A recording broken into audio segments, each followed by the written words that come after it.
बिस्मिल्लाहिर्रहमानिर्रहीम। Next lecture हमारा वो है स्टेप ग्रोथ पॉलीमर्स। इनको कंडेंसेशन पॉलीमर्स भी कहते हैं और इसमें नॉर्मली ऐसे स्टार्टिंग मटेरियल इन्वॉल्व होते हैं जिसमें एक से ज़्यादा फंक्शनल ग्रुप्स हों। जब वो एक से ज़्यादा फंक्शनल ग्रुप्स आपस में कंबाइन होते हैं तो स्मॉल मॉलिक्यूल्स एलिमिनेट होते हैं, जैसे वाटर, HCl, एथानॉल, मेथानॉल, CO2 भी इसमें से रिमूव हो सकता है। ये कुछ इसकी एग्जांपल्स हैं। ये polyamides, polyesters, polyurethanes, polycarbonates, epoxy resin and many more. इनके अलावा और बहुत से एग्जांपल्स जो हैं वो मौजूद हैं। अब इसकी मैं थोड़ी सी फर्दर आगे डिटेल ये ऊपर वाले पेज पे दे रहा हूँ। ये स्टेप ग्रोथ पॉलीमर, ये स्टार्ट में उसने डेफिनेशन ही लिखी हुई है इसकी, जो ऑलमोस्ट वही है जो अभी आप लोगों ने नीचे जो है वो देखी। ये शुरू के पेजेस हैं वो डेफिनेशन के हैं। इसमें उसने एक चीज़ और फर्दर ऐड की है कि ये दो तरह के होते हैं स्टेप ग्रोथ पॉलीमर्स, दो तरह के होते हैं। यहाँ पर उसने जर्नल रिप्रेजेंटेशन जो है वो की है।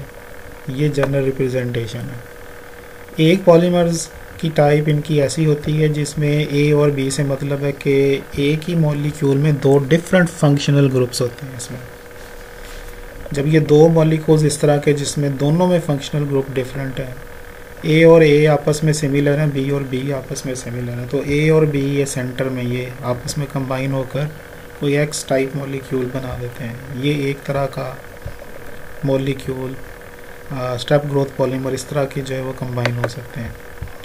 जबकि दूसरी टाइप के अंदर ये नीचे उसने सेकंड टाइप इसकी जो है वो शो की है। इस तरह के मॉलिक्यूल्स इन्वॉल्व होते हैं जिसमें दोनों फंक्शनल ग्रुप सेम होते हैं। ए और ए मीन सेम फंक्शनल ग्रुप में, बी और बी आपस में सेम फंक्शनल ग्रुप में, तो ए और बी यहाँ से कंबाइन होते हैं, एक्स टाइप कोई मॉलिक्यूल जो प्रोड्यूस करते हैं। अब इसमें थोड़ा डिफरेंस है। जो आपने प्रीवियसली एडिशन पॉलीमर्स पढ़े थे जिसमें तीन तरह के mechanism, radical, cationic, anionic mechanism पढ़ा था, इसमें उस तरह का मैकेनिज़्म इन्वॉल्व नहीं होता। मीन इसमें चेन जो है वो प्रोड्यूस नहीं होती। जो मोनोमर्स हैं, रेक्टेंट हैं, वो कहीं से भी दो रेक्टेंट आपस में या तीन रेक्टेंट आपस में कंबाइन हो सकते हैं। ये नीचे एक बॉक्स के अंदर या ये वाली उसने एक जो है वो रिएक्शन की रिप्रेजेंटेशन की है कि ये कैसे जो है वो प्रोग्रेस करता है पॉलीमराइजेशन प्रोसेस। यहाँ पर देखें ये 0% रिएक्शन शो कर रहा है, ये मीन ये मोनोमर है। अब नेक्स्ट देखें 50% रिएक्शन कंप्लीट हो गया। अब कहीं से भी कोई मोनोमर आपस में कंबाइन हो रहे हैं, ये दो आपस में कंबाइन हो रहे हैं, ये तीन आपस में कंबाइन हो रहे हैं। और फिर आगे देखें 75% रिएक्शन कंप्लीट हो गया, तो जो दो आपस में फॉर एग्जांपल ये दो और ये दो, ये इनके साथ कंबाइन होकर यहाँ पर ये एक चेन सी प्रोड्यूस कर रहे हैं। ये तो मीन पहले मोनोमर्स आपस में एक दो कंबाइन होते हैं या दो से तीन कंबाइन होते हैं, फिर वो बाकियों से जुड़ते चले जाते हैं। इस तरह से ये रिएक्शन जो है वो कंप्लीट होता है। अब ये मैंने आपको पहले शो कर दिया। ये एक और पेज मैंने लिया है किसी और बुक से, तो इसमें हमने सबसे पहले जो आज एग्जांपल पढ़नी है वो पढ़नी है पॉलीईस्टर की। कंडेंसेशन पॉलीमर है ये। इनिशियली ये अगेन उसकी वो थोड़ी सी डिटेल जो वो बता रहा है कि ऐसे मॉलिक्यूल जिसमें एक से ज़्यादा फंक्शनल ग्रुप मौजूद हों, जब वो आपस में कंबाइन होते हैं तो स्मॉल मॉलिक्यूल लॉस्ट करते हैं। वो वाटर भी हो सकता है, CO2 भी हो सकता है, नाइट्रोजन गैस हो सकती है, एथानॉल का मॉलिक्यूल हो सकता है, मेथानॉल का मॉलिक्यूल हो सकता है।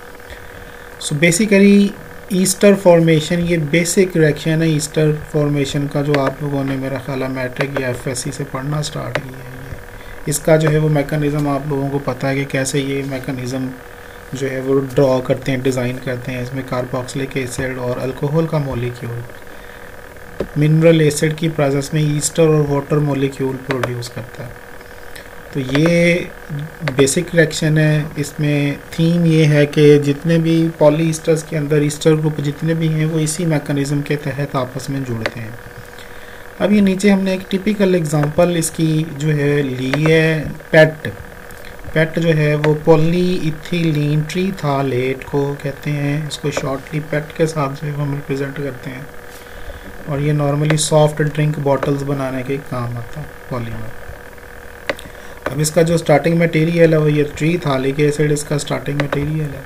इस वन इसको देखेंगे और से इसमें दो फंक्शनल ग्रुप हैं, कार्बोक्सिलिक ग्रुप, और दोनों फंक्शनल ग्रुप सिमिलर हैं। इसी तरह से ये नेक्स्ट वन इथिलीन ग्लाइकोल, इसमें भी जो है वो दो फंक्शनल ग्रुप हैं, दोनों सिमिलर हैं। अंडर रेस्ड कंडीशन ये एक पॉलीमर प्रोड्यूस कर रहा है।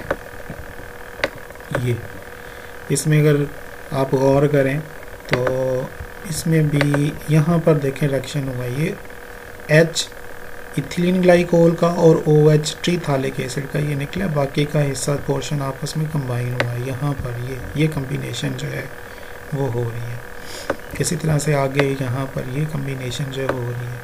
सो इस डायरेक्शन से भी रिएक्शन जो है वो आगे प्रोपेगेट कर सकता है, और इस डायरेक्शन से भी रिएक्शन आगे जो है वो बढ़ सकता है। तो ये आज का जो है वो लेक्चर है। मैं इससे रिलेटेड कुछ वीडियोस आप लोगों को सेंड जो है वो कर रहा हूँ, इनको आप गौर से देखें। ये वीडियोस जो हैं वो आपके कॉन्सेप्ट को जो है वो एनहांस करेंगे। इसमें जो है वो पॉलीइथिलीन की पॉलीमराइजेशन कैसे होती है, पॉलीएस्टर जो है वो कैसे बनता है, धागा बना जो है ना वो पॉलीएस्टर यान मैन्युफैक्चरिंग प्रोसेस जो है वो शो किया गया। प्लास्टिक बॉटल जो हैं वो कैसे बनती हैं, जो अभी मैंने रिएक्शन दिखाया भी है। तो ये कुछ वीडियोस मैं अभी अपलोड करूँगा, तो ये आप लोग देखें। इससे आपका आई होप सो कि आप लोगों का जो कॉन्सेप्ट है वो मज़ीद जो है वो क्लियर होगा।